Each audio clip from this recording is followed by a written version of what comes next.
Welcome everybody to our final session of the WIPO ABPI mediation course, the attorney's perspective in times of crisis.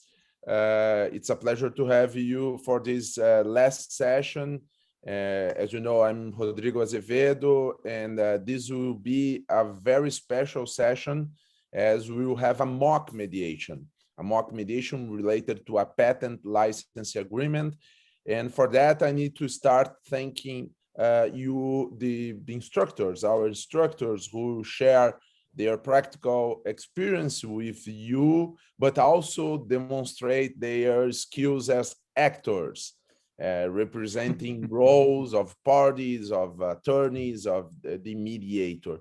Today we have here as a facilitator and WIPO case administrator, Chiara Cornero. The WIPO mediator will be Martin Hauser. The Vento Technology CEO, Fernanda Leão. The Vento Technology in-house counsel, Marcelo Inglês. The renewable BR startup CEO, Gonçalo da Cunha Ferreira. And the renewable BR startup in-house counsel, Gabriel Leonardo. So I immediately pass to Chiara, who will lead the session, to whom I also thank you, Chiara, on behalf of ABPR for all the support that you gave us during this event. Chiara, please. Thank you very much, Rodrigo, and also to your colleagues of the association. Good morning, everyone. So it's really a pleasure to be with you today. So this is a very practical session. It's a mock mediation case. You had one just last week, but for this one, it's going to be conducted under the WIPO mediation rules. So this is also to show you in practice how the case administration by the WIPO Center works, and that will be represented by me as the case manager of this mediation. Now, I just wanted to set the scene for the case and then tell you a little bit about the background of the case. So I will start straight away with this short presentation of what just happened in the past couple of years. So in this case, it's an international case, and we have two parties. The first one is Vento Technology. Now, Vento Technology is a, let's say, large size company, which is based in the United States. And Vento has a number of patents, both in Brazil and in the United States, all related to wind farm equipment. The other party is a startup, so it is a very different actor, and it's based in Brazil. And basically what Renewable BR does is the development, manufacture, and it also sells wind farm equipment such as wind turbines. So these two parties entered into a collaboration a couple of years ago in 2016. They negotiated a patent license agreement.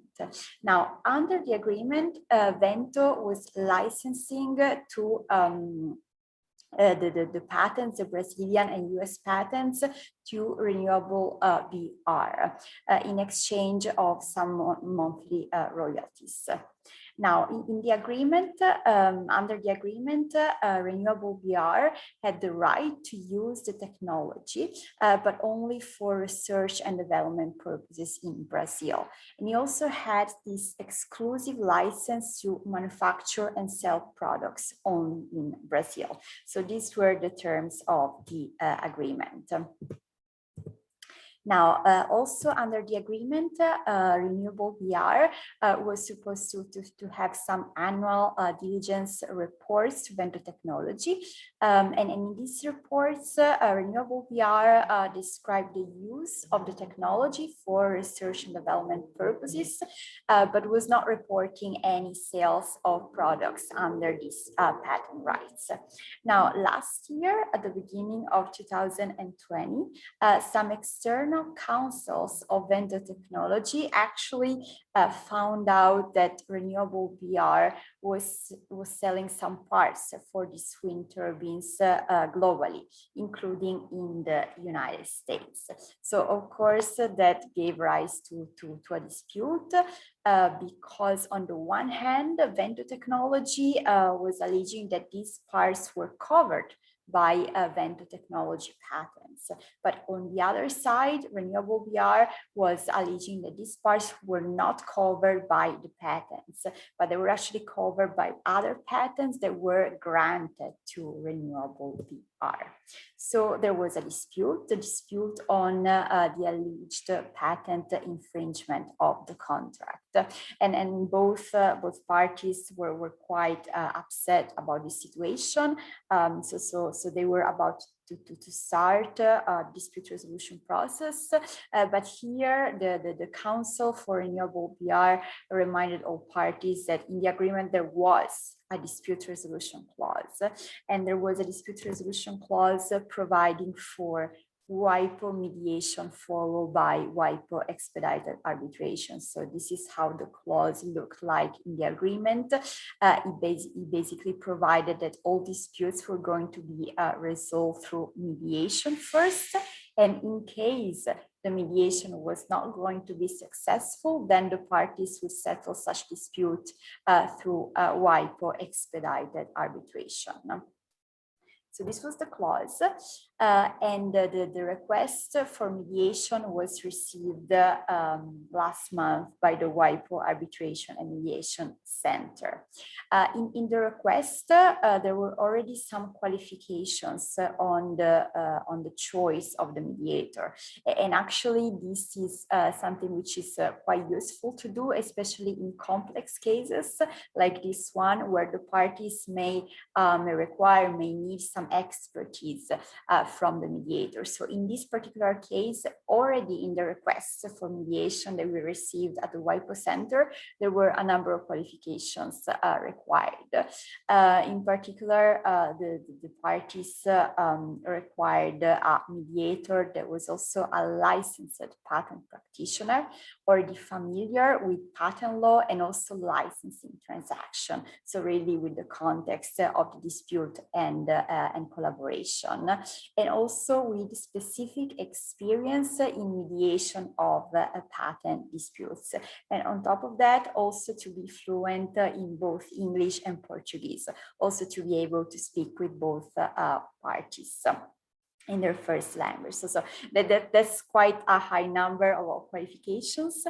So what we did, and that's what we usually do when we receive our request for mediation, we start looking for candidates for the parties. So we have a database of experts, mediators, arbitrators that can be selected in our cases of over 2,000 experts all over the world. But of course, we can also go beyond the database, and we usually propose some 3 to 5 candidates to the parties, and we also send a profile of these candidates. This is a little bit how it looks like, so that the parties can review the profiles, the background, the experience of these candidates. So in this case, we found 3 candidates that met the requirements expressed by the parties. And here the parties were actually able to agree on one of the candidates that were proposed by the WIPO Center. In case the parties had not been able to agree on a candidate, then we would have asked the parties to rank these candidates separately, and we would have matched the ranking, but no need in this case, because the parties agreed on the person of the mediator. The person of the mediator, who is today here with us, is Mr. Martin Hauser, our WIPO mediator. So we got in touch with Martin for a conflict check, because this is really one of the crucial points of the procedure and of the WIPO rules, is that the mediator is impartial and independent. And we asked ask the mediator to sign a declaration of independence and impartiality. So following that, then the mediation process is in the hands of the mediator, and then there are the first contacts between the parties and the mediator. And really, in each case, it's very different. Sometimes it takes place by email, sometimes it takes place over the phone, and also the mediation session can take place online, as in this case. So after Martin Hauser has been appointed by the WIPO Center, we give the floor to the mediator, for the mediator to conduct the process. So Martin, over to you.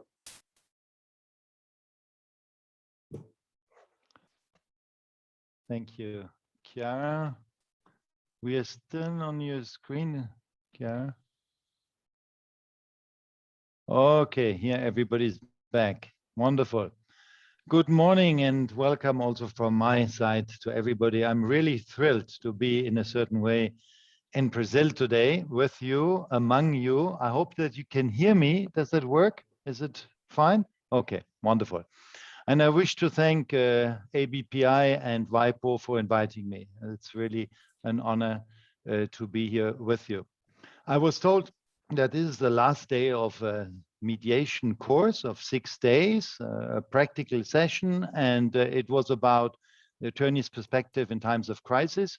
And I was asked by the organizer to give a little introduction before the mock mediation actually will start. Since you are IP specialists and now also mediation specialists, I would only like to concentrate on 3 points, 3 aspects, which I think are important. The first one is regarding the structure of the mediation process. And I would like to share, there's only one slide I will share. I would like to share with you one slide. I hope I can find it, which I think shows it, explains it very well. Let's see, does it work? Can you see it? Yeah, is it okay? Natalia, is it fine? Okay, wonderful. It is developed by an American professor, Thomas Fiotak, and he's American. He wrote his book in French, so there's only a French edition. That's why you have it here in French. But I will quickly explain. We will start off here, what we call in French the quoi, the what.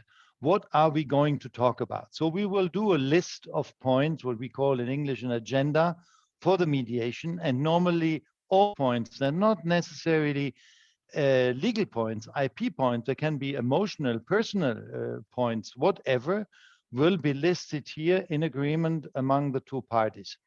Because at the end of the day, if you have an agreement, all these points should be covered. So it should be exhaustive for the whole problem, the whole dispute we're talking about. Once this is done smoothly, I'm not going to say we will move now on to the phase number 2. It's just for you to show you a little bit. We will move on to the heart of the mediation, which is the pourquoi, the why, which is exploring the parties' interest. As you know, interest-based negotiation. Why is this so important? Because human beings understand each other much easier when we speak about their interests. It has to do with the fact, I think, that all human beings share somehow the same basic needs. There's a better understanding than when somebody says to other, you're right, you're wrong, you're immediately fighting, and it gets very emotional. So this is the heart of the mediation. He put in there catharsis, because very often we have a lot of emotions. We'll later speak a little bit about that. And then we will move on to the future. Once this is worked out, we know the parties' interests. I will ask the parties to develop options without, in a brainstorming session, without any comment. If somebody says, but we spoke about that already, that doesn't work, it's finished. There's no more creativity. So it's very rough for the parties actually at that point to accept the ideas which are just flowing through the room, coming from both sides, and we will write down. Once nobody has any idea anymore, we will move to the last phase, which is discussing these options which have been developed. Discussing them and trying to find out the option or a combination of these options or several options which match best both parties' overlapping interest. The idea, remember, is to find overlapping interests here and to find here solutions which actually satisfy both parties' needs. That's what we call the structured negotiation process. And I just quickly wanted to show you this Fear-Tax circle because I think it's a good illustration of the structured negotiation. Now, the second point, why do I personally consider particularly appropriate to resolve IP, intellectual property issues through mediation? Let me quickly compare material immaterial rights. When someone calls a material object his or her property, it is always in some way useful. There is an intrinsic sort of usefulness. And this is due to the material character and the possession. You have it in your possession, you can sit on it, you can push it around, you can do whatever you want.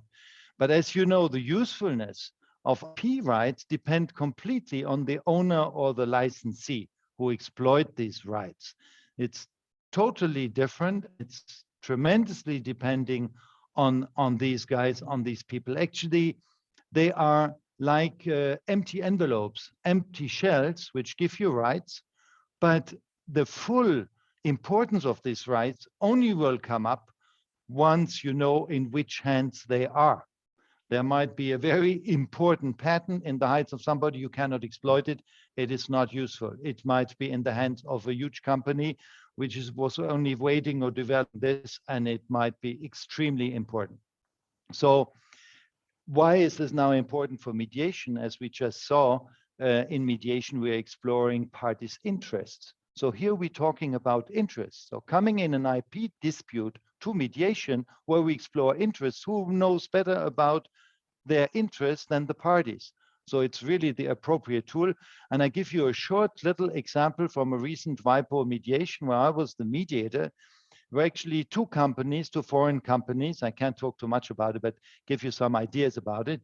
And these two foreign companies had both filed a similar patent in their national countries. And they were fighting for 6 years in courts, in both countries' courts, about the ownership of the patent. And it was extremely emotional because one side was actually hiring away two guys from the research and developing department of the other one. So you can imagine what was going on. 6 years fighting before they agreed to go to WIPO mediation. During the mediation, we worked a lot of topics, of course, because much more complicated than that. And then at some point, we moved on to the question, what about this claim for returning or getting back the patent, the ownership of the patent? What about this one, which was the main issue of legal briefs for 6 years? You will not believe it. In 2 minutes, they agreed. And why? Because the question I asked, it's a simple question every mediator would ask, is why is this important for you? Why do you want to have this patent back? Or why do you want to have it? Why do you think it's your invention? They were thinking about it for a minute and both said, we don't want it. I said, why? He said, because the product cycle went already beyond that. It's of no interest to me. I mean, it would be nice, but it is absolutely not crucial. So they decided in 2 minutes that each should keep the patent in his country, and they moved on to find a global settlement agreement. So I think that illustrates very well why IP disputes should go to mediation. There's a last point you all know. Dealing with IP, we deal with the ego somehow, even the terms are not completely correct, of creators, authors, and inventor. You always have to do with somebody, and there's a lot of emotion, underlying emotion. And what is the first principle Harvard teaches us, and which is the basis of all international mediation, is separate people from the problem. So here an inventor, creator, whatever comes in, and is extremely emotional. So you deal first with the emotions. You try to help the parties to understand these emotions. And once you've done that, without now being a psychologist, I'm not talking about that, but it's just listening to the people and make the other side understand And very often you get to the point where the other side says, listen, if I was in his shoes, I would say exactly the same thing. I don't agree with him, but I would exactly do the same thing. Once the parties acknowledge this, you know that it's fine and we can move on and we will find a solution. So that's the other very emotional aspect, I think, is also an aspect why IP disputes should really first go to mediation. Now, the last point is about the online format. I mean, you know, the most important point in any mediation is confidentiality. Without confidentiality, it just doesn't work. Nobody would talk about its interests, business interests, etc., because they are most of the time confidential. And even then, the parties sometimes only open up in a caucus. Now, in the online format, things are a little bit different, because when you meet in person, you put everybody in a big conference room, the mediator closed the doors, and you know that only the ones who are in, generally speaking, can listen, and nobody else. In the online format, it's difficult. You don't know who is sitting right now under my desk, or is sitting behind me or behind the screen. So what do some mediators do? Especially US mediators sometimes ask the people to take the camera, to show around the room, to show under the table, just to make sure that there's nobody else. I don't do this in my kind of commercial and IP mediations. What I do is I prepare an attendance sheet in which I repeat the confidentiality clause, sometimes an extended clause, which takes care of the online format, which I submit to counsel before, for that we have an agreement about the clause, because it very often goes a little bit beyond the WIPO clause. And once everybody agrees, we can share it here, like screen sharing on Zoom, and ask the parties to sign with their mouse, which creates a lot of fun, because everybody's laughing, you have to redo it, etc. Takes a bit of time, but at least something people share and creates a little bit of good atmosphere. So you can consider that having the Word document signed with a mouse, or if that is too long, in some cases you ask counsel to circulate the document before, and they will send it back to you by email just before the mediation session. But that is very important. The other one is, a second point, I always ask the parties to sit in front of a camera, one person in front of a camera. It sounds stupid what I'm saying, but I tell you it is extremely important, because very often you have three party representatives sitting in one room and they have a camera far away and one microphone. You cannot see anybody, you cannot hear anybody, very complicated. And on the top, particularly in Europe, they sit with masks.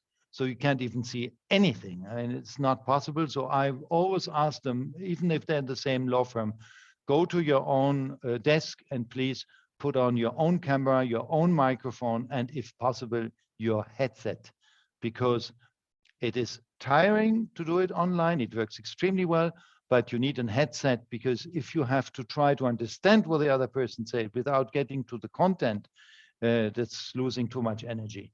So everybody headset, every camera, you are fine. It works wonderfully well. The next point, in an in-person mediation, there are different schools. I always ask the parties to reserve the day. Why? Because I hate, as a mediator, when they are under pressure. Like, you know, you can feel them already nervous. They have another meeting, have to get out of here, etc. If they reserve the whole day, they can actually benefit totally from the dynamic the mediation creates, because there's a dynamic which will install itself in the room among the participants.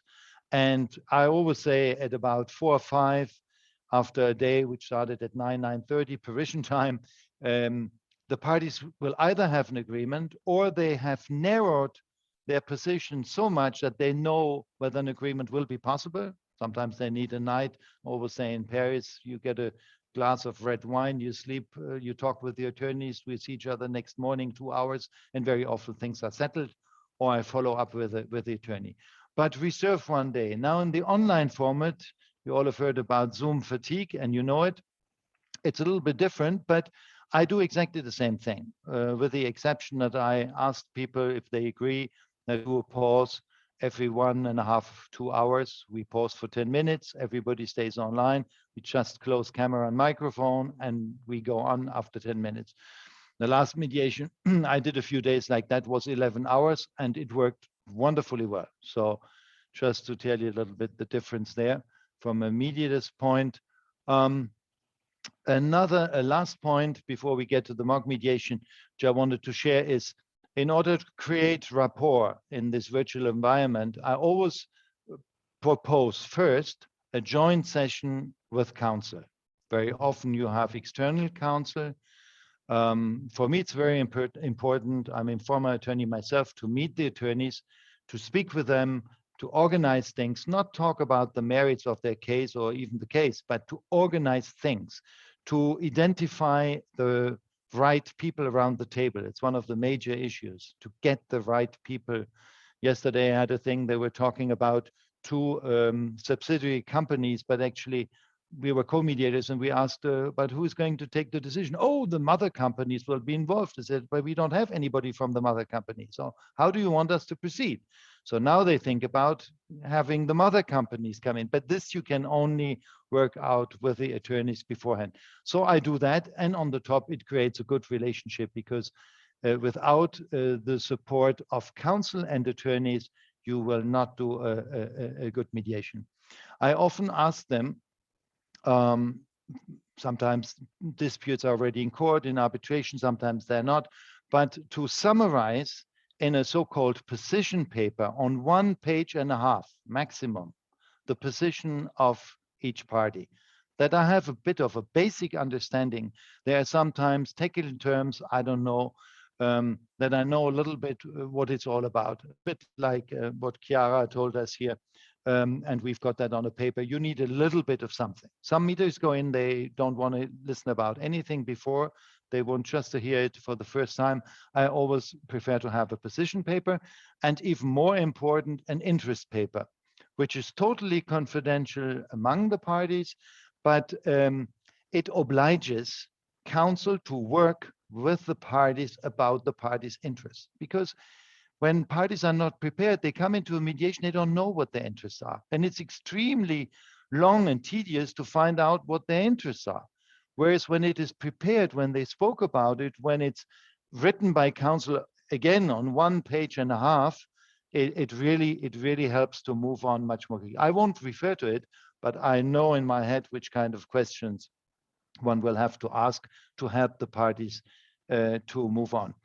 And what I also do at that point is to do, after the session just with the 2 counsel, 2 sessions separate with each party and the counsel, particularly in the online format, because you want to see, sometimes it happened that the party was sitting like this in front of the camera. I mean, that's not very helpful. Huh? And you cannot say in front of everybody, would you be so kind and turn around? It's touchy. So it's much easier to do that in 2 separate sessions, to speak with them. It creates rapport. Everybody has heard the accent of the mediator, knows how it looks like. And for me as well, I know with whom I'm dealing. What an important point is, you will not believe it. Even we all live now since more than a year in the virtual environment. People often don't know how the breakout rooms function. There is a big nervousness among the attorneys. How can I see my clients? So I demonstrate that always. I said, oh, you want to see that? No problem. Just click on the button and I push you straight away in the breakout room. Wow. And then they're very surprised and actually excited how easy it is and how fantastically it works, at least on Zoom. That I really must say. So all this preparation we have kind of done, as Chiara said, for this mock mediation. And I think if you are ready, we could start now. Is that okay, Natalia? Yes. Claudia? Yes. Shall we start? Yeah, Martin, let's invite everyone to turn off the camera, just to leave only the ones that will be in That would be very nice, because what I would like to do is to reorganize a bit my screen, because I have lost the parties. Now I have Fernanda, I have Marcello, they are together. Gonzalo is here as well, and his counsel, Gabriel. Okay, wonderful. I have them together. So let's start. So welcome to our mediation. Unfortunately, we cannot meet in Brazil. It would have been wonderful to be physically in Sao Paulo. I've never been there. I would love it, but we are now in an online format, but it will also work very well. The experience shows it works. No problem. Congratulations for having choosing WIPO mediation. As you know, in 75% of all cases, the statistics show we will find an agreement, and I trust that you all will negotiate an agreement here in this case.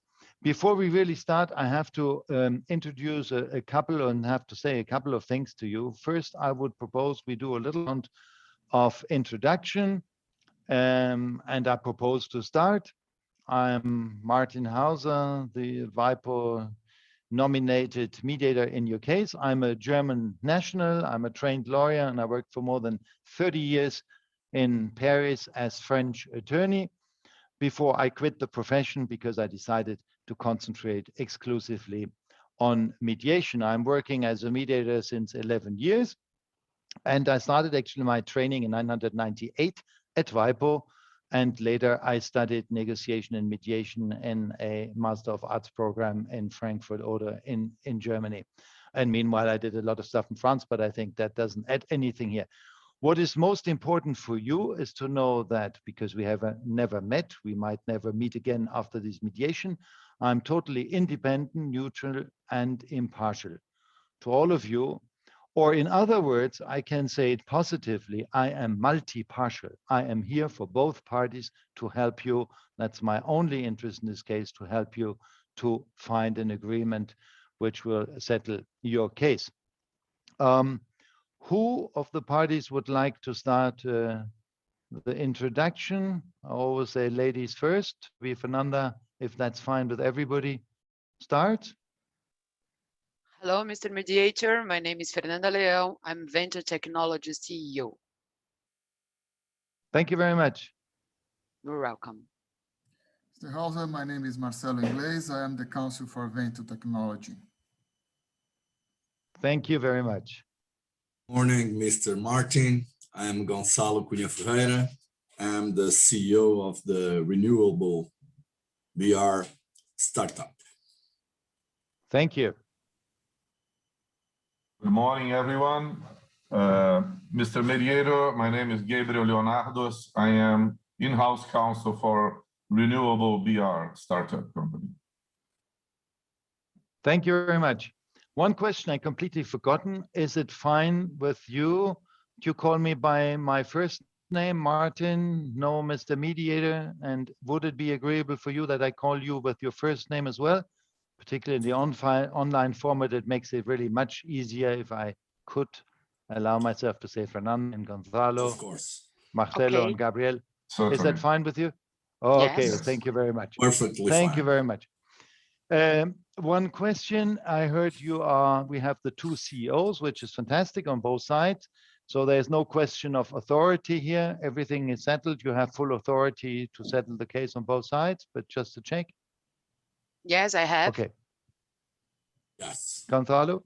Okay, Yes. thank you. A question to all of you. Do you have mediation experience or mediation training? No. Is that your first mediation? Yes, and I'm sorry, Martin, but I really don't like mediation.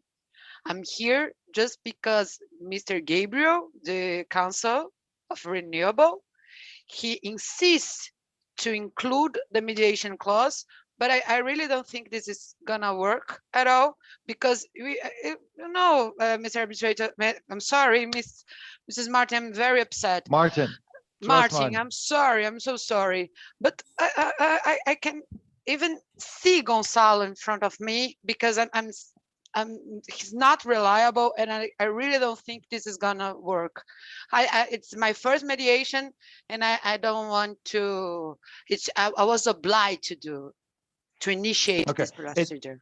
So what you're saying is it's your first mediation, but you don't like it. A word as well. I want to give a word as well, because I must agree with my CEO.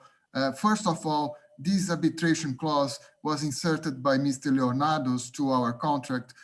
It was not our will, but you know, he has been doing these things about ADR, alternative dispute resolution, and that's something we don't like it, you know, because there is no alternative dispute, there is only dispute, and the fact is that they are violating our patents, okay, selling without paying our royalties, and I just want to know exactly. We need a preliminary injunction to stop them from doing that, and I want to know if I am able to do that. Interrupt you for a second. That's the main problem now. I mean, let's cut the small talk here. The question is, may I interrupt you for a second? Stopping our violations or not? That's the point. That must be the point. Martin, I think it's very clear. I think it's very clear why we are here. And thank you, Fernanda. Thank you, Fernanda, for your compliments. Gonzalo, I don't want to talk to you. Let's Martin talk, because I don't want to hear you. Interrupt you. What I suggest is that we do one thing after the other, because otherwise we get into exactly that circle, which doesn't help you, because I'm pretty sure that you spoke already before the mediation. So please allow me to structure it a little bit. So my question was quickly back to Marcelo. Do you have mediation experience, or is it also your first one? We heard from Fernanda, it's her first one, but she's not happy about it. I heard you are not happy about, but mediation experience? I have court experience, Mr. Hauser, court experience. That's it. As I said, mediation and dispute, they are not alternative. They are just dispute. And I want to know, how can we work on a preliminary injunction here to stop them from violating our patent? We will speak about, I will explain you a little bit more in detail how mediation works, and I hope I will answer your question. So now let's go to Gonzalo and Gabriel. Do you have mediation experience, or is it your first mediation? Thanks, I have experience in my business, and now I have a work experience with Fernanda and with this contract. This is I don't know, and I'm very concerned about the confidentiality of this session and with the Vento. I'm not the one. I'm not the part that breached the agreement. Sorry, Mr. Gonzalo. We will get to that, Fernanda. Don't, please let me just try to organize that a little bit. Okay. Otherwise, we will lose all your time, my time, and it will only lead to cost. Gabriel, do you have mediation experience, or is the first mediation? Yes, I have approximately 20 years of experience in mediation since the early 90s, when I started to act as a mediator at INTA, the International Trademark Association. I participated in several mediations, and I think it is the ideal way to solve problems when the company is acting in good faith, when the company is acting openly in a transparent manner, as my client is. I can hold that. I'm very confident. The problem is not violating the patent. Thank you, Gabriel. Okay, that's the way you do things. You don't violate the patent. May I just, on what you have just told me, give you a brief explanation what actually mediation means, because I heard arbitration, mediation, court proceedings, mediation experience. Mediation is actually a structured negotiation. It is your negotiation with the help of a facilitator, which is now in this case me. I'm here to help you to facilitate your conversation. So we'll also get to some rules to speak about that, and we'll see whether you can agree. But it is your negotiation. And I will not talk, I will not give myself any statement about the merits of your case. I told you before, I'm independent, neutral. It is your negotiation. I have no power on the merits. I'm not an arbitrator. I'm not a conciliator. However, I have a little bit of power on the process. That's why you asked me to come in to structure this negotiation process.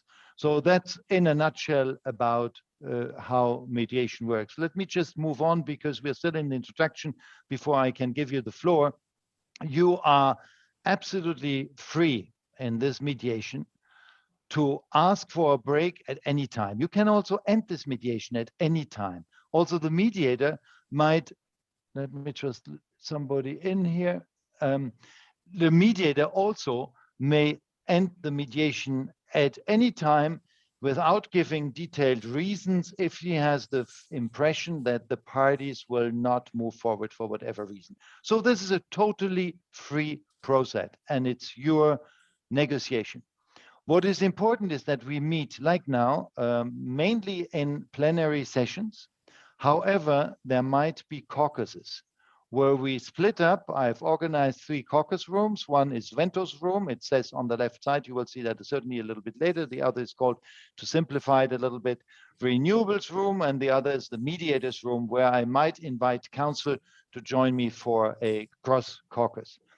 And what is important is in this caucus, everything you tell me on both or either side is totally confidential. It does not go to the other side unless, and maybe at the end of the mediation, you will ask me, instead of moving in and out of the plenary session, please convey that to the other party. Then I would go down the hallway, electronically speaking, and I would convey this to the other party. Now, for the proper conduct of the mediation, I would invite you to observe the following rules. The rule of mutual respect. From this rule stems the rule of non-interruption. I know it's difficult when one is in an emotional dispute not to interrupt the other party, but please, particularly in the virtual environment, do not interrupt each other, because otherwise we very quickly can't hear anything anymore.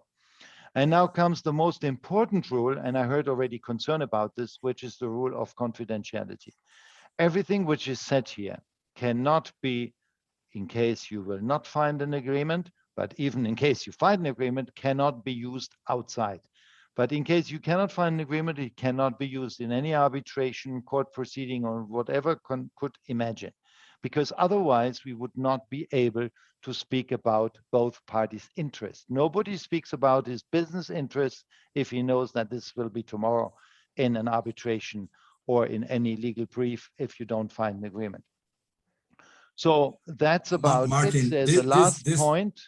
I'm sorry, Martin, but this point is particularly important for me to make sure that this discussion will be confidential, and I don't trust in Vento. So this is Gonzalo, what I can say in answer to this is you have both parties, both sides have adhered, have signed to the WIPO mediation rules. The WIPO mediation rules, if I'm not mistaken, in articles 15 to 18 have a very detailed confidentiality clause. And I also remind you that we signed, I say we, because I also signed it in person, Fernanda, Marcelo, Gonzalo, and Gabriel, Martin, we have all signed the attendance sheet, which repeated again the confidentiality clause. So we are, I know that, and but also Mr. Marcel, personally, it's very keen of the judicial process. So yes, I am. And I will Which go part of not interrupt you do not understand? Judicial court, if necessary.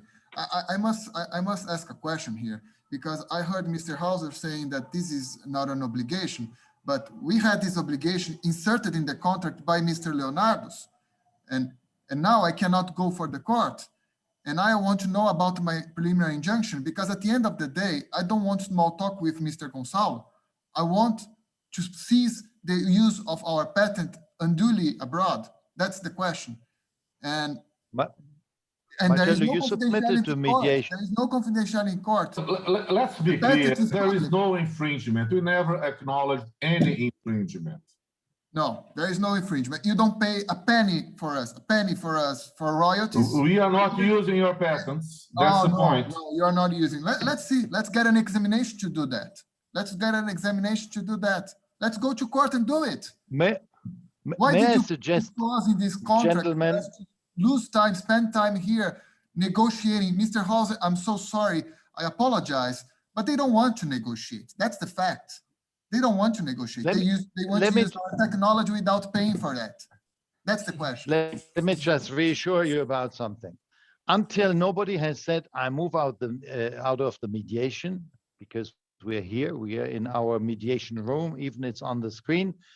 everybody's in that mediation. So I would suggest we pursue the process, and we will quickly, after the opening statement I have to do, because we have to speak about the rules of the mediation, and we are not completely finished, then we will start. So I have to set the frame of this mediation. So the last point I want to share with you is, and it also has to do with freedom of each party, self-determination. So either you stay or you go, you do what you want. Now that you're here in the mediation, according to the clause, each party at some point might say, this is not what I want to do. I want to end the mediation, first thing. Second thing, if a solution comes up, each party is free to accept the solution or to refuse it.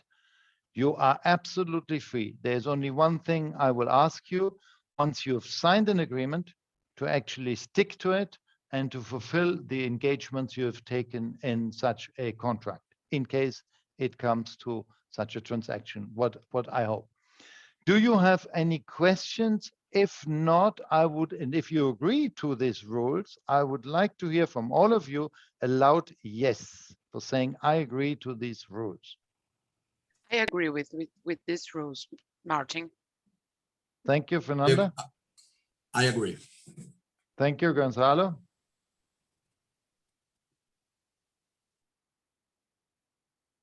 What about Marcello and Gabriel? Well, it is up to my client. And of course, I am acting here on behalf of my client. Yes. Thank you. Marcello?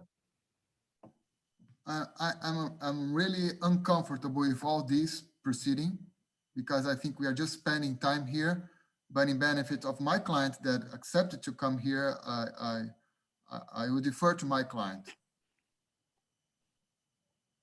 Fernanda said that she accepted the rule. So does it mean you will accept the rules? Martin, I'm not happy, but I respect you. I heard that. So I agree with your rules. Okay. Thank you very much. So now we actually really get into the mediation. Before we get to talk about the dispute, I wanted to ask you something a little bit different. Short, and I will explain why. Where is your relationship coming from, and how did you get into what? I understood there's a sort of a contract among you, but I would like to know a little bit about that without speaking about the dispute. And I tell you why. The reason is each party has its perception of what has happened.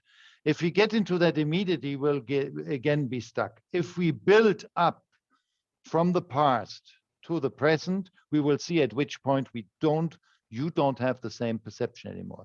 So I would really like to invite you to tell me about your relationship, what it is, where it comes from. Without speaking about the conflict immediately, we will move on to that very soon. May I start? My question, who would like to start? I always would like to have the agreement of the other party. If, for example, Gabriel wants to start, is that fine with Vento, or does Vento want to start? Or?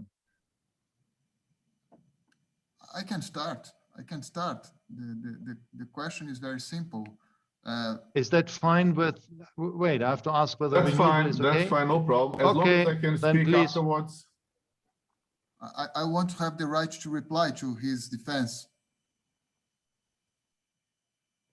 Now, the first question is, I would like to know what relationship you have and where it comes from, without talking about the dispute at that point.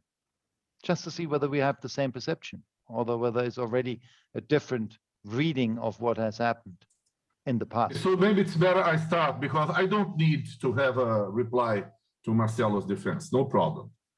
So I'll let him speak a second, because okay, Marcello, to tell you is exactly what has been agreed upon by the parties. We, in Renewable BR, we purchased a patent license, and we did an upfront payment. We paid upfront, and we should pay additional royalties based on the net sales. But this license was for Brazilian and US patents. What we realized is that we could develop the technology, and we developed something new, and then we incorporated the new technology developed by us into parts of wind mills that that are used for energy production.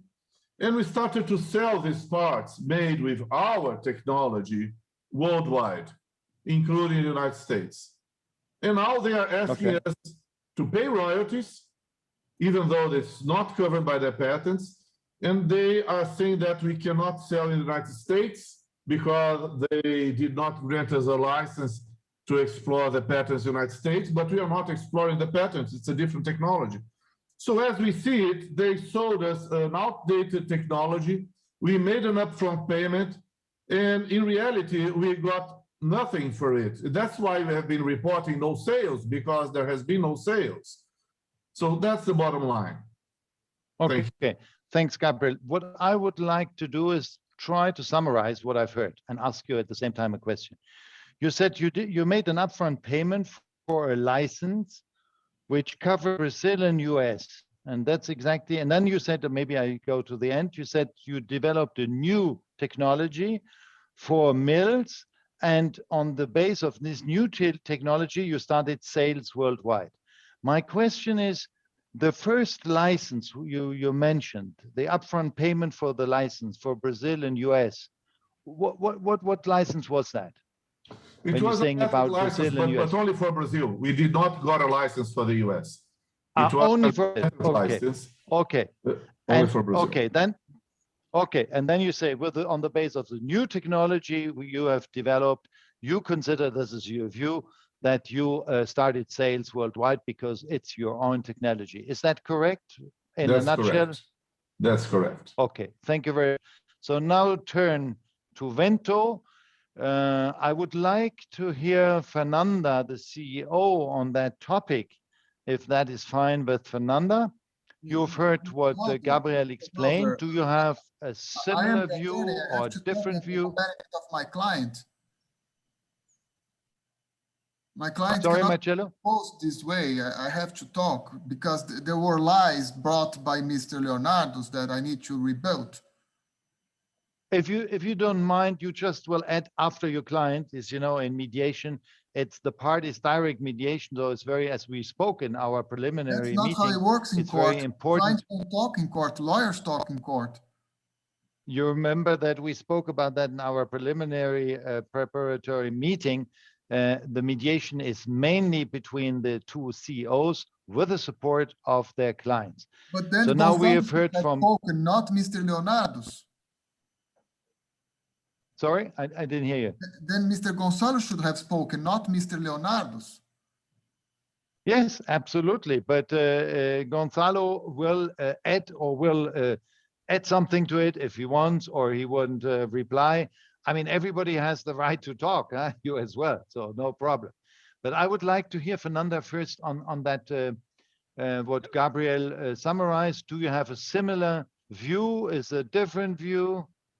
What is your point of view? I agree that you executed a license agreement. This is the only part that with the, in his speech, the only thing that I agree. It was very clear. Which covered what? Sorry, Fernanda, which covered which country? Only Brazil. Okay. And why you are claiming for our gains out of Brazil, around the world? Gonzalo, can we I'm sorry, respect Martin. the rules for non-interruption, because on the screen we will not proceed. There will be no progress. Mr. Martin, this is his behavior. You can see that it's why Gonzalo, I'm so upset.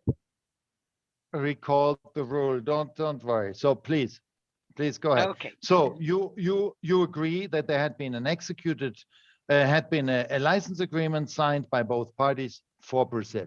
Okay. Okay. And then we heard there was a new technology. Yeah. And it's very important, Mr. Martin, that it's excluded any rights to manufacture and sell these products in US. This is very important. Very important. Well done, Fernanda. Thank you, Marcelo.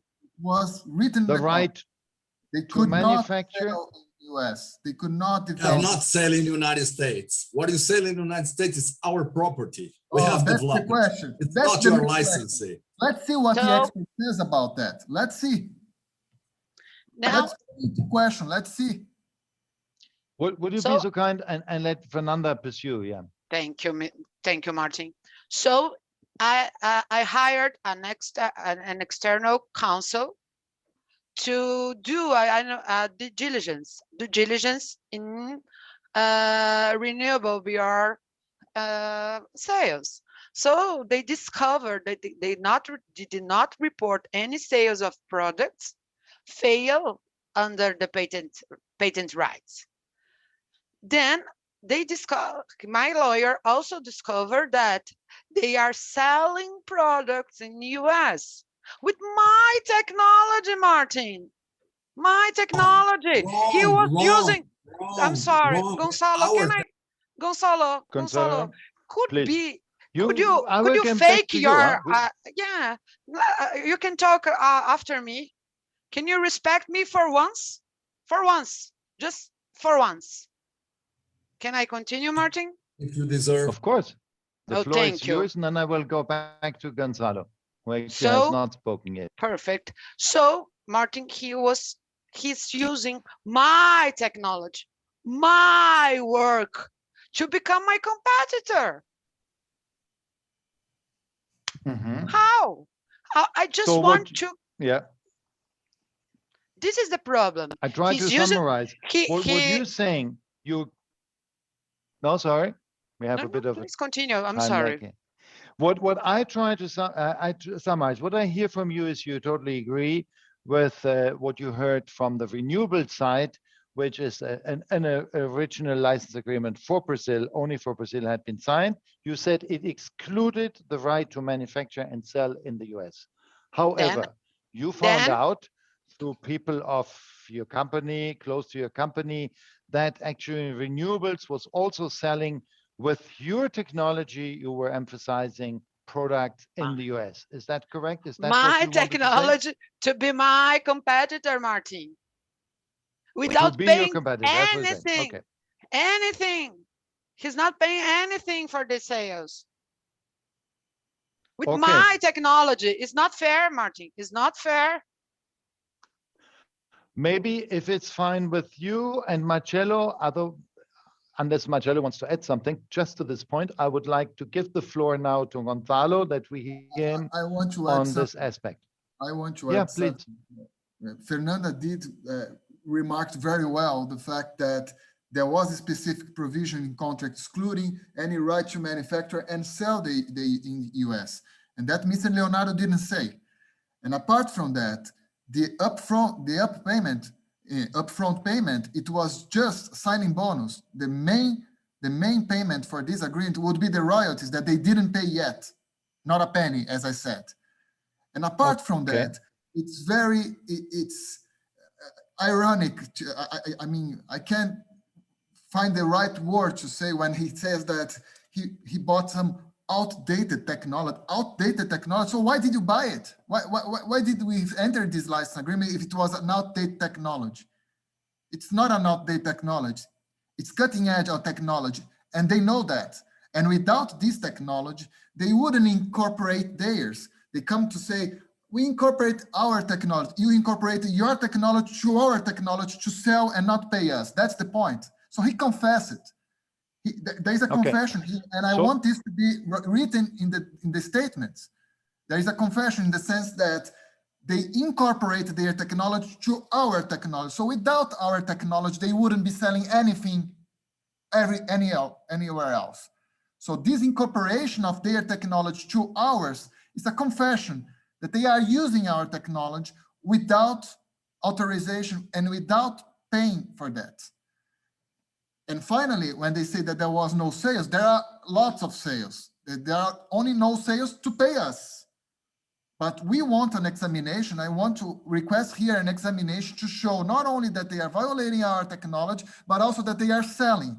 And we want these sales to be evidence so that we can collect royalties based on those sales.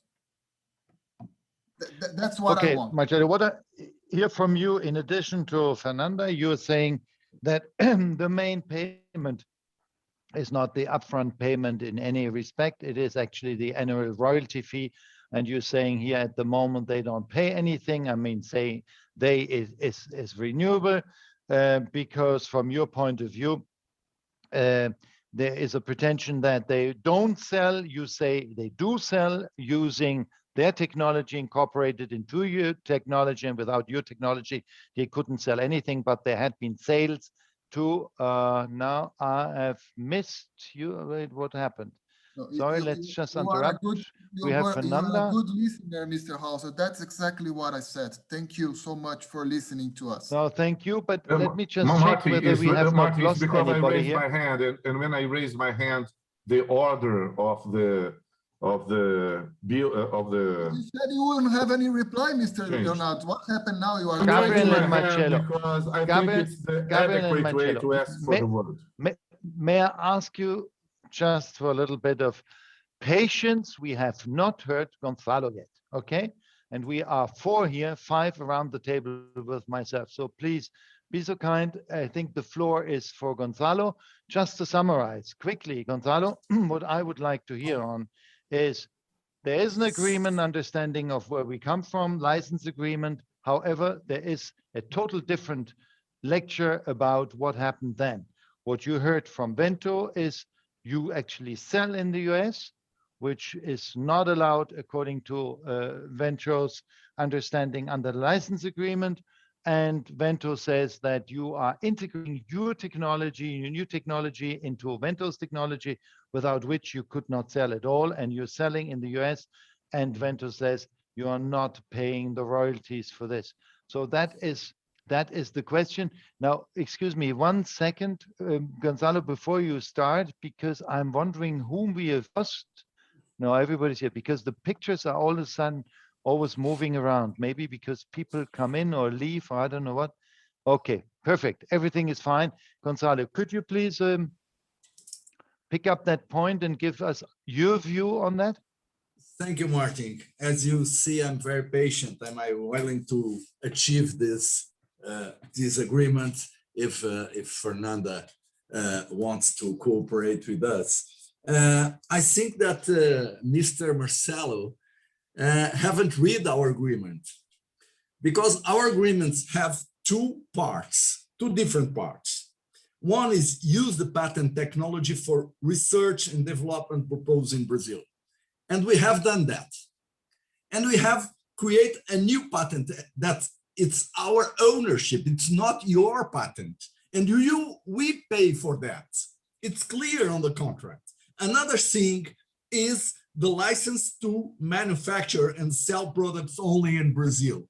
But the products that we sell in the United States, it's not your products. It's our products produced with the new technology that we are developing, and we are paying for that.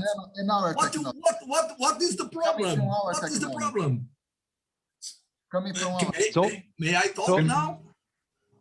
No, you're saying wrong things. You're telling lies. I need to correct that. I cannot. No, that's not a lie. We have a US patent. We have obtained patents for our technology in Brazil and the US. Leonardo. So you should complain with the USPTO, because the USPTO agreed that our technology is new. And may I remind you of the rule of non-interruption? Martin, you understand me? You understand what I said? There are 2 parts of this agreement, and we work like we have signed in the first agreement. We do our research, we developed our own patents. What is the problem? What we have done wrong? What I hear from you, I try to summarize your point. What I hear is you say the license had 2 points, or still has 2 aspects. One is to use the patent for research and development. This was in Brazil. And the other is manufacture, and this was exclusively in Brazil and not in the US. And you are saying if we use the first patent, but the problem is we never use the first patent. We use and we pay for develop our own patents, and this is perfect legal is on the contract. We are not obliged. We are not obliged in our agreement to produce under the Vento patents. Mr. Gonzalo. So What I hear from you, Gonzalo, if he doesn't need our patent, why did he pay a upfront payment for having our patent? Exactly for use for research and development. For If you don't sell this for this purpose, you make a wrong contract. I'm sorry, Fernanda. You need another lawyer. I'm very happy with my lawyer because the contract. No. I think I choose. The problem is me. That's a compliment. I choose a bad.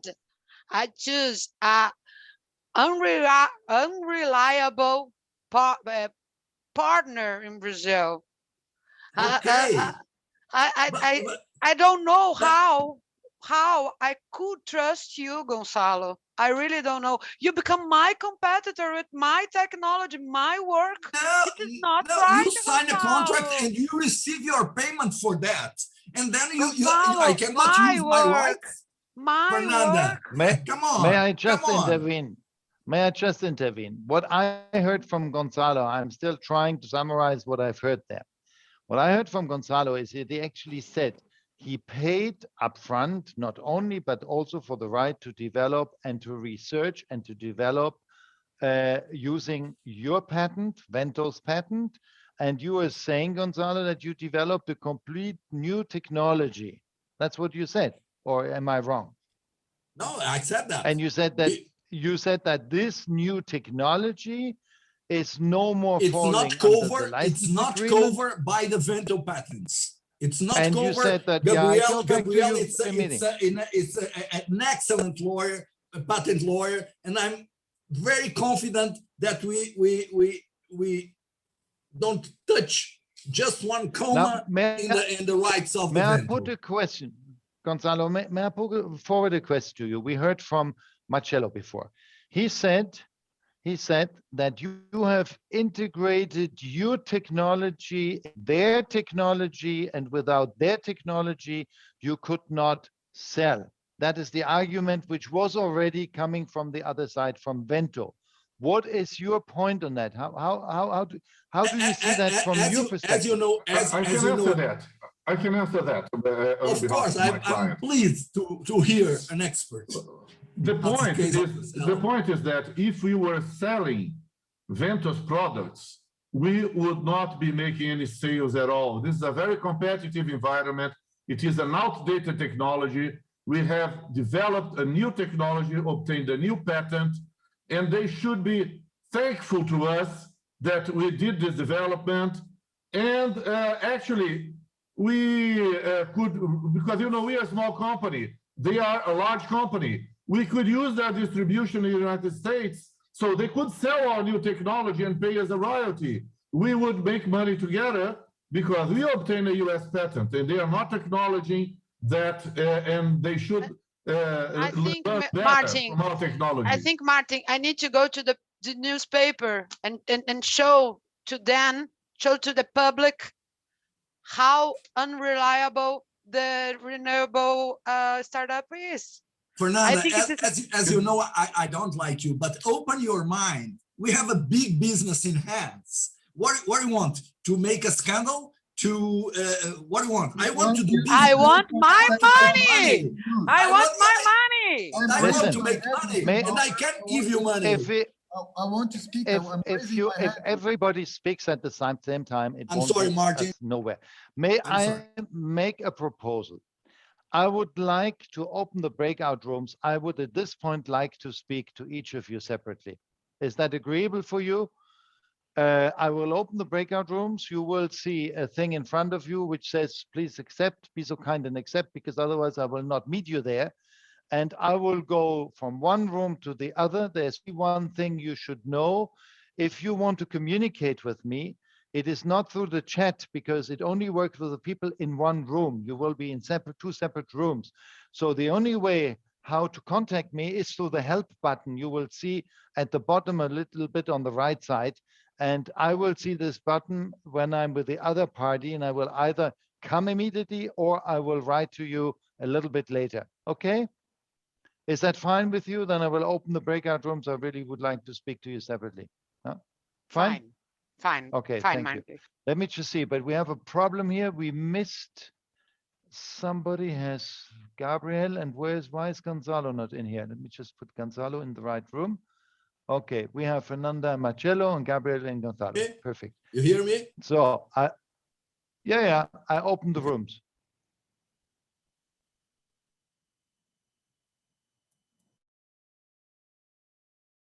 Do you receive does it work?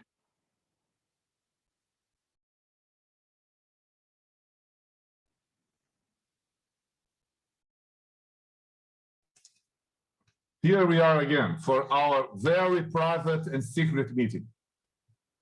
Okay.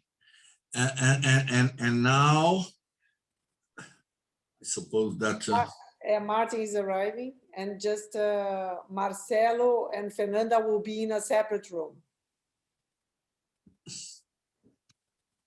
Martin, you have you have on mute. You are on mute. Expel Marcelo and Fernanda. Marcello is here. Yeah, we have to explain that because Claudia maybe can explain.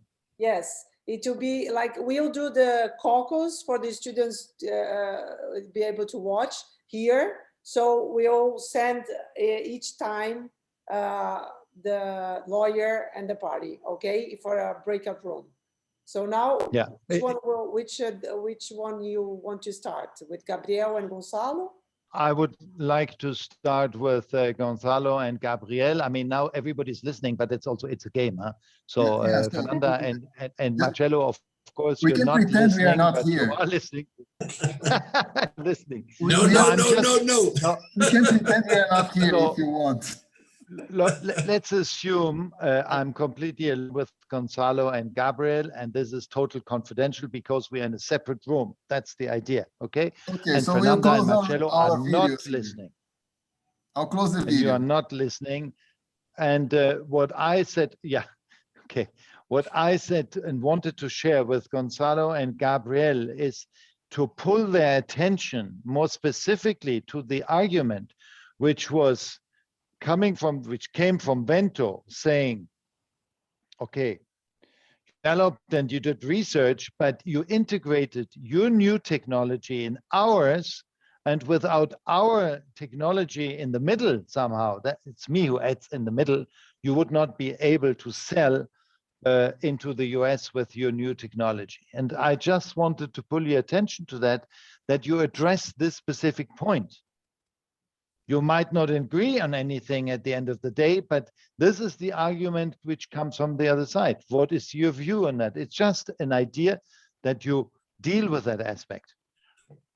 Martin, on that point, I need the advisor of Gabriel. We fully trust on Gabriel. It's an amazing patent attorney. So whatever he said, I will follow. But one thing that I'm very concerned. We are discussing right now a public funding. And what I said at the beginning, I am very concerned if it's not very confidential and any aspect of this discussion go out on the press. We are a small company and we will lose this, probably we will lose this funding. So for me, it's very important to achieve this agreement and keep doing business with Vento. They can earn much more money than the royalties that are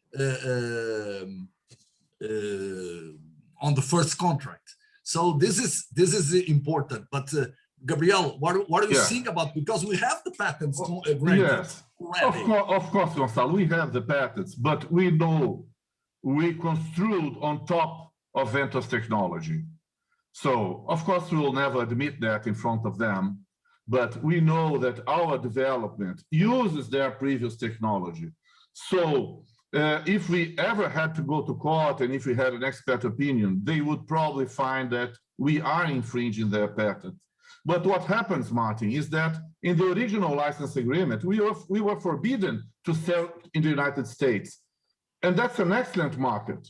So we did a new agreement and we would agree to pay royalties based on our new technology, because we know that it incorporates their technology, but it cannot be limited to Brazil as it was before. We need a worldwide agreement, and we be allowed to sell worldwide, and then they would make more money with us, and we would make more money. Much more, Martin, because it's ridiculous. They just have the patents for Brazil and United States. We can give, they can share all the worldwide with us. So what is the point? I understand very well, but the issue, what I want to just suggest is that you address this point. And Gabriel made it particularly clear from the legal point of view, but that you address that point. They're saying you developed a new technology, but with it, ours, they say you cannot actually use it. The question I would forward to you, and it's up to you, and I'm not going to suggesting here anything, is there anything you can share? Is there anything you can share under the confidentiality rule, which will allow to appease a little bit that whole situation? I think you should deal with that issue. You should address it. And the question is how far you can go. I don't know. That's up to you. I think what you have to do to give to Veto is all other countries in the world.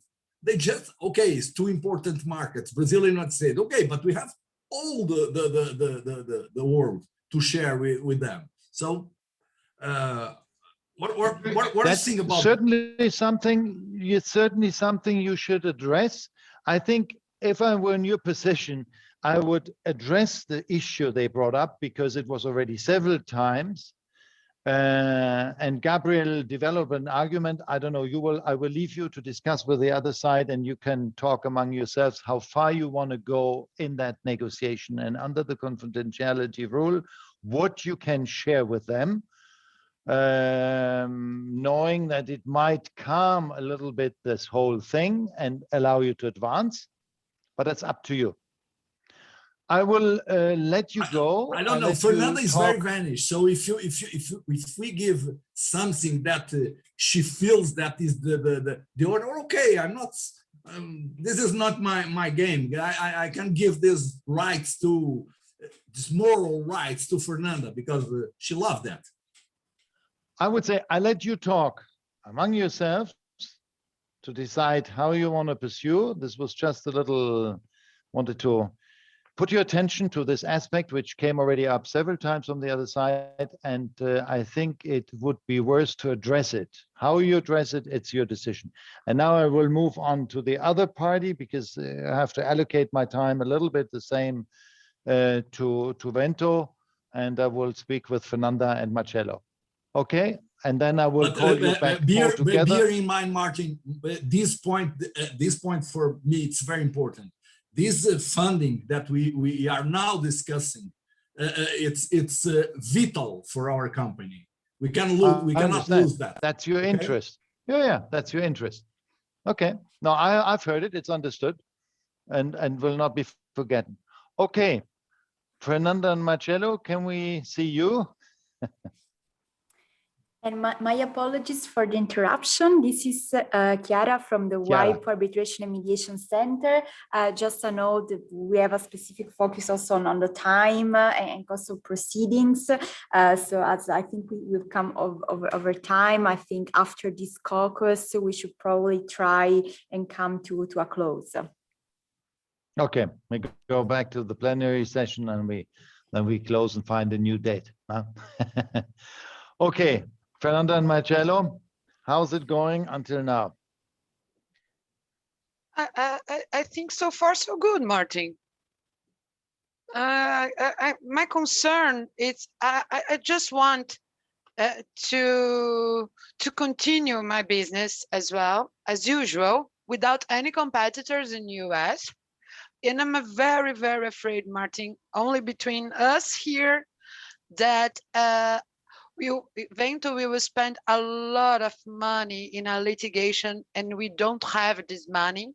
I need a time-efficient resolution for this conflict, for me is very important to not spend a lot of money, because if I spend a lot of money in the litigation, I cannot spend money in my company to develop another technologies. So this is my concern. I just talked to you this feeling because I since you are a mediator, I think you should know my concerns in this dispute. And I need money, Martin. He's using my technology. It's clear for us. We have expert reports in this to guarantee. I can guarantee this statement. They are using my technology and not paying for it. I don't receive any penny for the sales. This is the problem. Money. Okay, got the point. I would suggest, we heard about the time limits. We don't have too much time. I would suggest, if that's fine with you as well, that we call everybody back to the plenary session. I would normally press the end of caucus button and we will all be again where we are actually here in the room. Martin. And I would ask, so did they tell you that they violate our patent? Did they tell you that? As you know from the rules, anything you tell me here is confidential, and what they tell me is confidential as well. So I'm not going to tell you anything. It's a question of trust in the mediator. I cannot share this, and I'm not authorized, not from you, not from them, to share anything at that point. And it would be in any event much too early. It's just to understand me how the parties feel and where they are standing. So I would suggest that everybody puts on his camera saying that we end the breakout rooms. Gonzalo and Gabriel, can we see you again? We would be back in the plenary session. Okay, thank you very much to both sides for the caucus. Whom of you would like to take the floor and to continue in our discussions? Gonzalo, that, or Gabriel? I think maybe Marcelo can talk to Gabriel about a proposal. I don't know if you agree. I don't know how does it work. At this point, I would suggest Gabriel was also opening the microphone. Would you like to add something? Yeah, I would say let's keep that for a little bit later, Fernanda. Okay. So I can tell on behalf of Renewable BR that we are committed to finding an amicable solution and that we would like to execute a new agreement. It is imperative for us that Vento allow us to explore the United States market because it is a big market. So we could restructure our agreement having a worldwide license, and if Vento agrees with that, then we can agree to pay a reasonable royalty fee. And I think everybody will win because we have clients in the United States. We are using an updated technology, and Vento will have access to our new technology, and Vento will also get royalties. So everybody wins in that situation. But without, in order to just contain us, allow us to be restricted to Brazil, as it was in the first agreement, then we have no interest in that at all. And then we can close the mediation if this is Vento's position. We are open to discussions in a worldwide license agreement. So what I hear from you is, Gabriel, you're saying that your company would be ready in case the market would be opened also to the US to pay additional royalty fees. Is that's the point? That's correct, yes. Thank you very much. Let's turn to Fernanda, whether she wants to add something, and before we stop then the mediation. I prefer that Marcelo talks to in Vento's behalf. I think we have some development here. I have to acknowledge that. At least now we are talking. The question is how much? I think that clearly you see, Mr. Hauser, that they acknowledge the fact that they need to pay for our outdated technology. But having said that, the question is how much? Okay. Thank you very much. I would now. I have a question because I developed a new technology. As I told you before, Martin, but I would like to ask Gonzalo and Gabriel. They intend to reach an agreement to settle with me, but to allow them to sell the products in the US, but can I sell also my patent to other companies in Brazil? This the agreement, as your lawyer says, it's a question of money. Because at the end of the day. Yes, because if you were talking about a non-exclusive patent license, I'm sorry, will be different also, because I don't want a competitor, but I can also sell my products for another companies. Finally, you understand that we must live together, Fernanda. You don't like me, I don't like you too, but we have a big business to do it. So let's do it. May I just intervene? Because we should respect Chiara's concern that we give everybody a chance to ask questions. Thank you very, very much for the rough role play. I would say in real life, we would have set up an agenda, really an agenda with all the points, and we would have taken much more time. So it was all short and we couldn't do it really the way one would have had that. But agenda would have been extremely useful, even if there were only 3-4 points. So thank you very much. And I would suggest that Chiara opens her video and comes back, or Claudia, Natalia, I don't know who is going to moderate now. Thank you all for Rodrigo, maybe. Yeah, thank you all for the great Gonzalo, presentation. I like you, okay? I like you too, Fernanda. Okay. I'm just upset that I couldn't bring my last card, which was asking about my attorney fees. Yeah.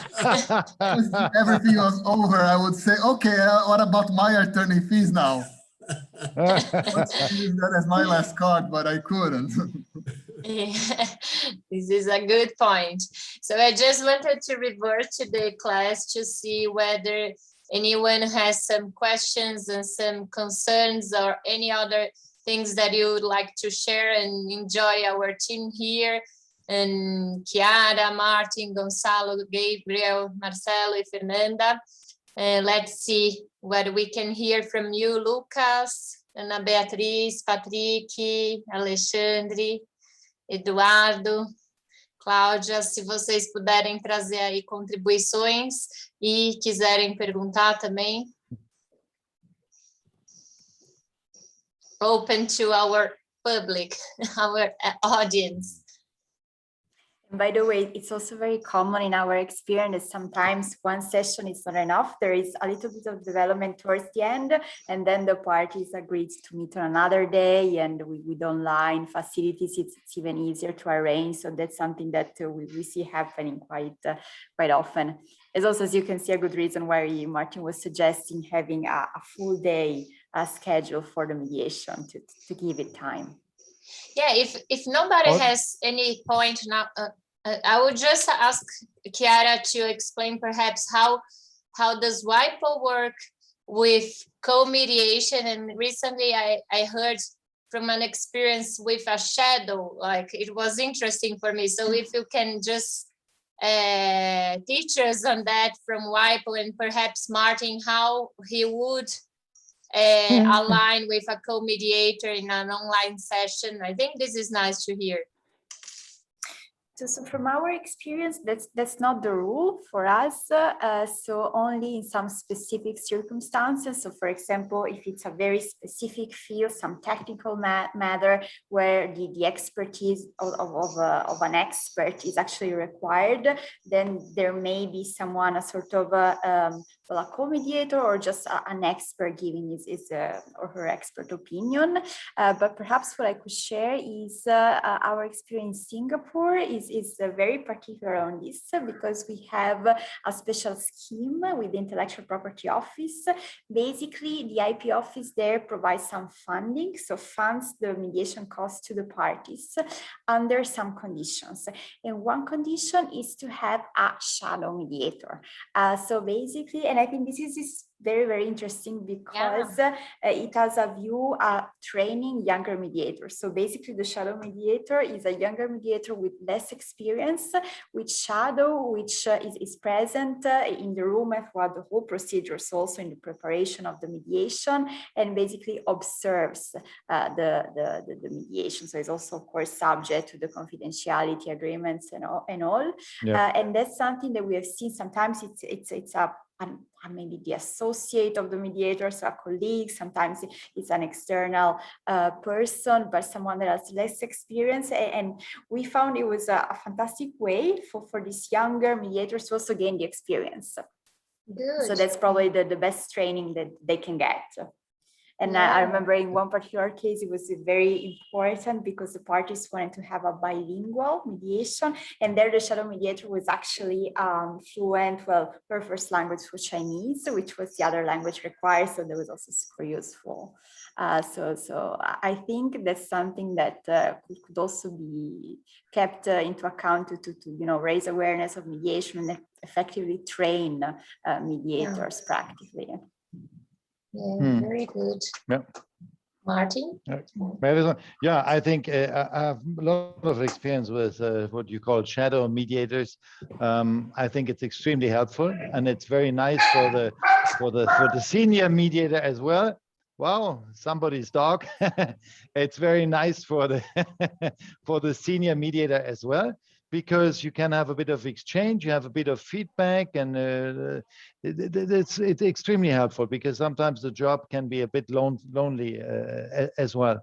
And I don't know, maybe Chiara doesn't even know it. Since 2 days, we have a new WIPO mediation. I had been designated as co-mediator. I don't know whether she knows it. The parties have done that. Nobody, WIPO wasn't even asked. They have decided upfront. There are 2 persons. One is me, and here's the co-mediation. We opened that with Remy and had the first discussion yesterday. So that's a bit of a surprise. And it comes from actually another motivation. The parties are not aware really of mediation. So they're a little bit in the spirit of arbitration, and each party thinks, I want to have my mediator. And actually, one party said, I would like to speak with my co-mediator. Thank God the co-mediator called me immediately and said, we are together in a co-mediation. I cannot call them. We can only call them together. So yesterday we made it very clear that we are both independent, blah, blah, blah. However, you have to have a good understanding among the persons to be able to lead such a mediation. So we'll see. It just started. Until now, it's very nice, I must say. I have a very nice colleague here, so I think we'll get along together. It's very complimentary, but it could have been different, huh? Yeah, good. But I saw already. We had yesterday the discussion, the February meeting with the 2 attorneys, and it was heavy. I must say. I mean, sometimes attorneys are light, and sometimes they're heavy. You're all attorneys at council, you know about that. And yesterday was a heavy one, and it was much easier to have 4 eyes, and it's been on 4 shoulders than on 2. That I must admit, really true. Thank you, Martin and Chiara.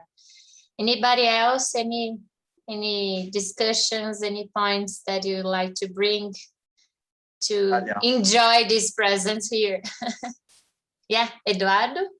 Yes, just want to say that was very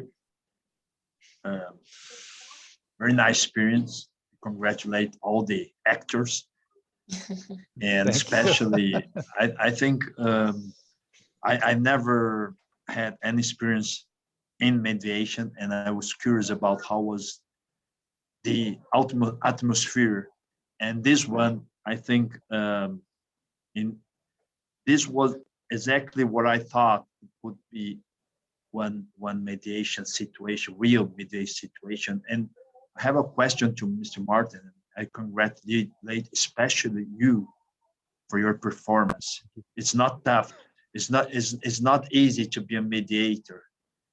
And if this situation is usual or unusual, or it's a common situation to have such a hot environment like this? It is, if you could say something about that, and congratulate. Thank you very much. No, that it's a point I also would have liked to touch on. It's very interesting. Of course, we all played here our game, and it is not exactly like in the real life. I can tell you in real life, even the parties are in extreme rough conflict. We talk about 60 million something. I mean, this is not light, huh?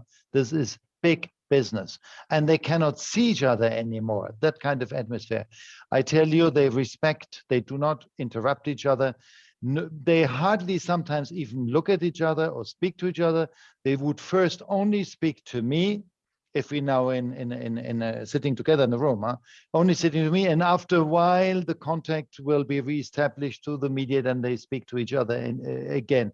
I've seen parties who were starting to crying in the middle of a mediation. They cried, business people, 65, all of a sudden the tears were running, and I said, my whole life is in your hands. Business people, but that they are like this, we were playing it. No, this doesn't happen like this in real life, because it's too serious for them. This was a play now, but they really respect the rules. They're actually happy to have rules and guidelines. That's why they came. Otherwise, they can immediately move out. I told them, and I told here in our mock mediation, you can move out anytime.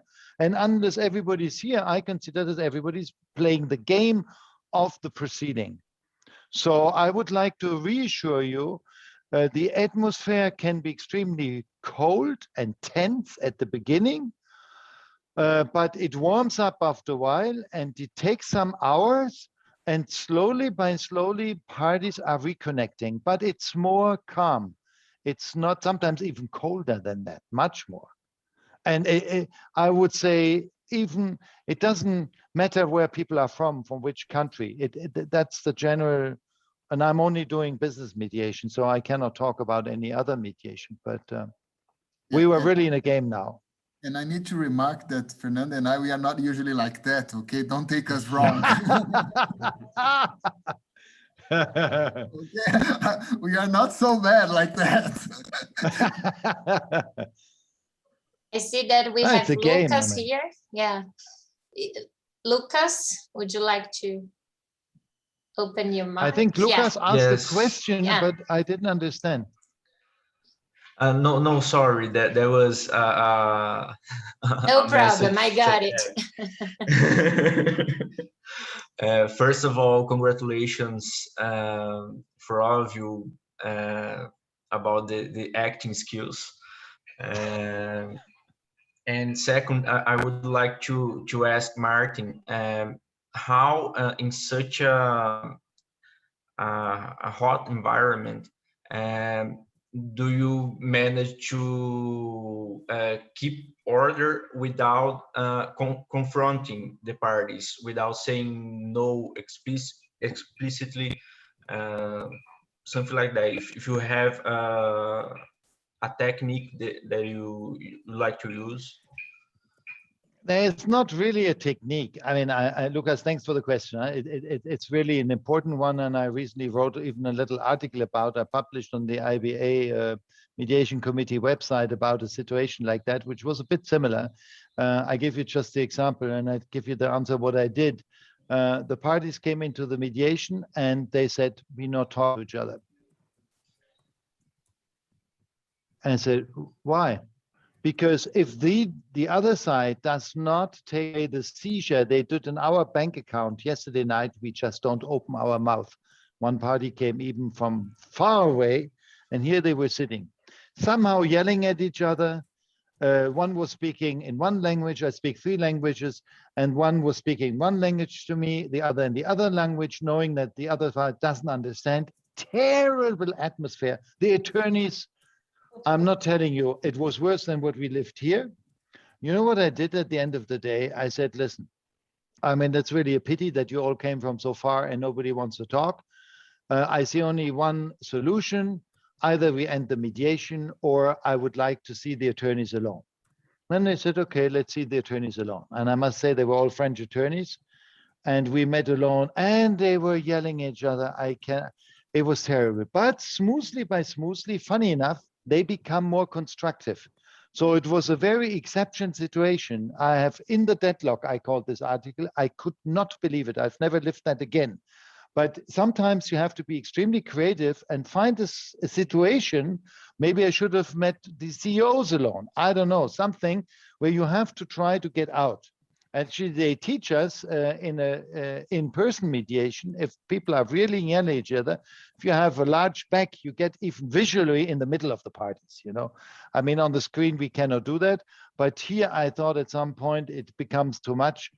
And there was this point where I thought it is really important that renewable addresses this issue, which is the other side said, you are having a new technology to integrate it in our technology in order to use it. And we want to have something has to be said there, because if something is said, it will appease the whole situation, which was extremely nervous and aggressive in a certain way. That's why I did this caucus.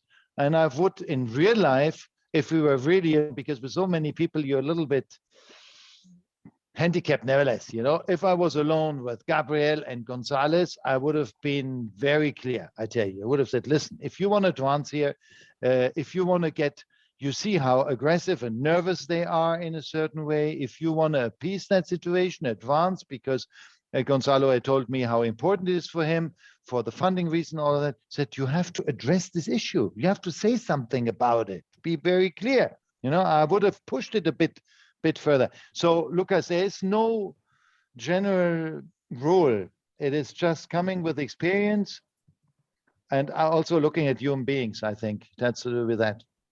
What do you do with somebody who is crying in the middle of the room and the other person doesn't know what to say? You know, it's not easy either. It's each time you have to be ready, not to be afraid. Many people are afraid about emotions, but I can only encourage you, learn about emotions. Emotions is very important. Why? I mean, lawyers are always afraid about emotion, but lawyers, emotions give an indication of frustrated needs. If somebody has a strong emotion at a certain point, it gives an indication to the media what he actually needs. So it's an illustration. It's very important. But one has to resist. One has to be able to receive these emotions and to resist, to keep it as a neutral person. It's not always easy, but it's exciting. And each time you have to find a new something.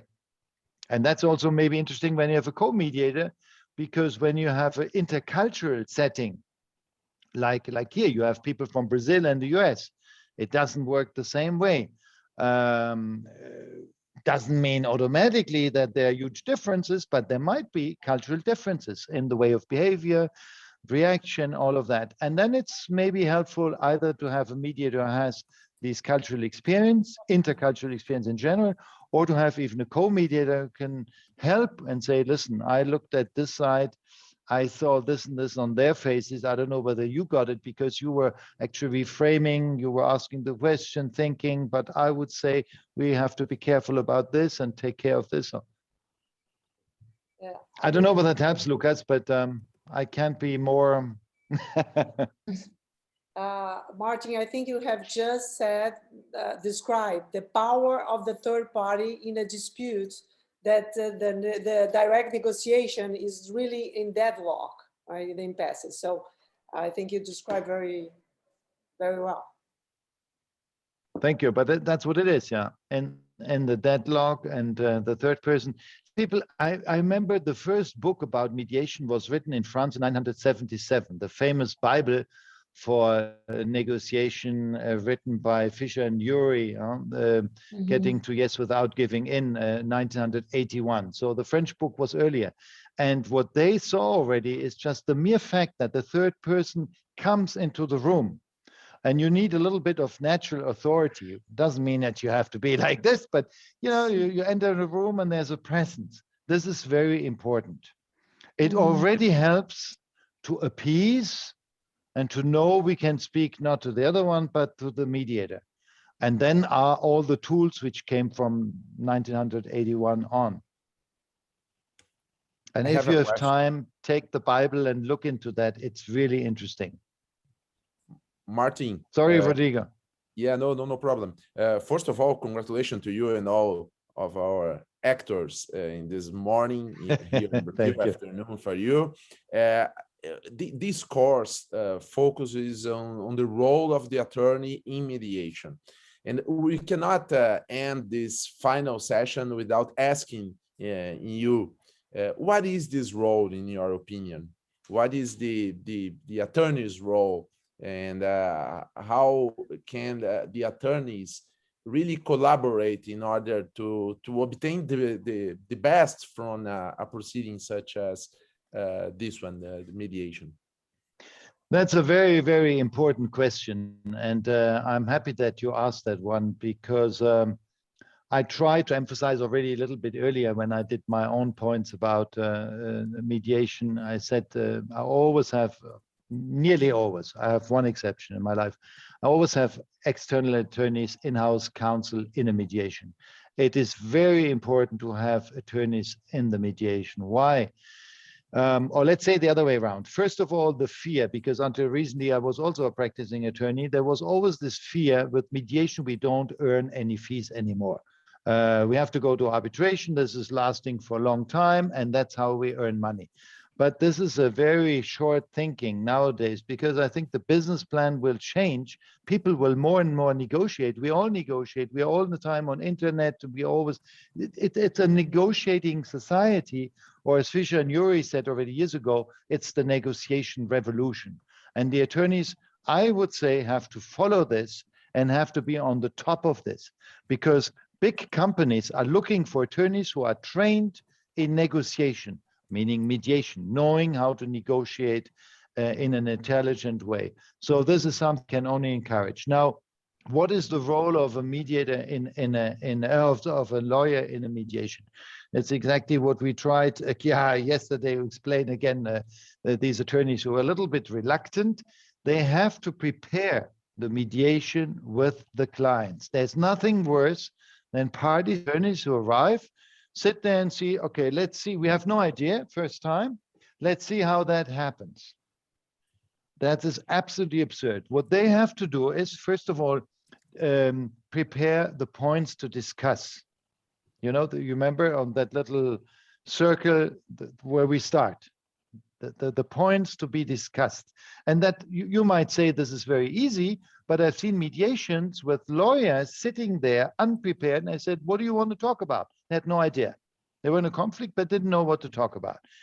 It's unbelievable, but this is very important. And once they work on that, they also have to prepare with their clients the interest. What is the interest? And really deepen this with their clients.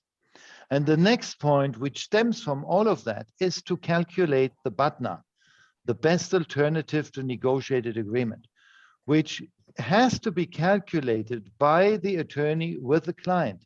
And the first calculation will not be correct, if I can put that like this, but it will be always adjusted throughout the mediation. In a mediation, typically, parties and attorneys hear something from the other side they have really never heard in that way. They have changed perspective. And with the perspective, they also change risk analysis. That's why mediation is so important. Even you don't sometimes get to a final transaction, to a final agreement, but it allows the parties to have a better view on their position, on their own position. We always have that bias of overestimating our position, but being confronted with the other side and being prepared, they can adjust and more correctly evaluate the position. This has to be prepared by the attorney, and it's quite a lot of work. And during the mediation, the attorney actually hardly speaks. Very rare that they open the mouth, only when there are really legal issues nobody else can formulate. But otherwise, what happens in a real mediation is that the party frequently says, I would like to consult with my attorney, which means for me, I open the breakout rooms, everybody goes in the breakout rooms, and they can talk, because sometimes the attorney is sitting in France, client sits in Brazil or in China, or I don't know what. So they're not sitting in the same room, but they want to consult in the same breakout room. That's the work of an attorney. And afterwards, when we move on, and an agreement might be found. I mean, there's another very important part, which is maybe cross caucuses. The mediator might call, or the parties or the attorneys might ask for a cross caucus. You know, it has to do with losing face. Sometimes the parties don't want to lose face in front of each other. It gets sometimes to points which are extremely touchy, and it's much easier to attorneys with whom you have created upfront a relationship as a mediator, a rapport, and you talk with them openly. They can sometimes talk much more openly than their clients. Then they go back and speak to their clients, prepare them, and then we can move on again altogether. How many times we use that? And then once an agreement is found, is getting to a term sheet and to the final settlement. As you know, at least also under the WIPO rules, and my understanding is for impartiality and neutrality reasons, the mediator never writes the settlement agreement, because whenever you take the pen and you start writing, you are actually partial. It's not possible to do it differently. So it's really attorney job, and it is from upfront, from preparing, supporting, continuing, then drafting, and maybe executing. That can be also an issue, as you know now, under the Singapore Convention. So there's a lot to do for attorneys, but it's a different business model. But I think personally, it's going to be the business model partially of the future. I can only congratulate you that you did that 6 days course if you are attorneys, and to pursue that. I can only encourage you. Thank you very much, Martin. I think Natalia would like to raise some closing remarks. Correct, Natalia? I just wanted to thank you all for this preparation. And we know that it's not just coming here. You all get prepared for that. And thank you, Chiara, on behalf of WIPO, of this opportunity to handle this training in such difficult and challenging times with ABPI. And thank you, Martin, Fernanda, Marcelo, Gabriel, Gonzalo, and my partners and friends, Claudia and Rodrigo, and a special thank you to our participants and to Maria Fernanda from ABPI. So if nobody else has nothing, we intend to do some continuing trainings, and we'll let you know, okay? Claudia, Rodrigo, do you have anything else? Just thank you again. You said for us, it's amazing, and have a great week, everyone. Bye-bye. Thank you Thank very you all. much. Thank you very much. Thank you to all. Thank you, everybody. Thank Bye. you. Thank you. Bye-bye. Take care. Bye-bye.